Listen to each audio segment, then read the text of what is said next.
if the IMF sells all its gold, it will be quite a strange happening, because IMF will have lost one of its most valuable assets. And so basically, if you talk about the pricing of that gold, in the view of the IMF, it can never be in fiat currencies. China could use 5% of its reserves to buy all the gold. But the IMF would reason, of course, that the US is printing a lot of dollars, so why value those China dollars so high? And that's exactly what this China Quant Reefs videos are about the fact that the value of the dollars of the Chinese will or have already dropped. There's a story that it makes me think of a guy that has, by accident, finds a dead body of an important person. Or of a rich family, and then he approaches the rich family. He says, you want to buy this dead body from me?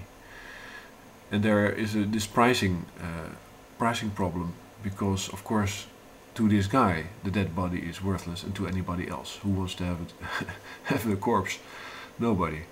But to the family it's very valuable. And so this is a long-term standoff about this dead body. And I'm not sure what happened in the end.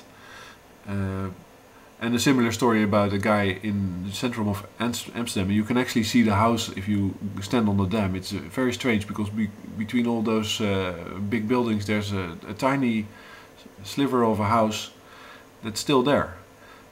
And the story goes that the owner, a long time ago, when they were building the dam and they were creating those new buildings, he thought, I'm sitting on some prime real estate here.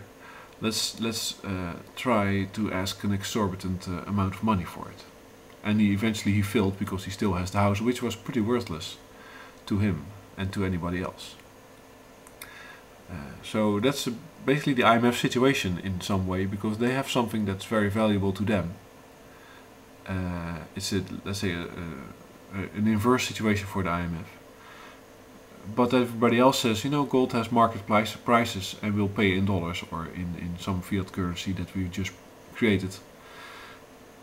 That's a very strange situation, and it appears to me that in the end they'll be forced either to be in conflict with China and India, and this will blow up the IMF in some way, or they'll be forced to sell it on the open market in all the currencies in the world, so not to central banks.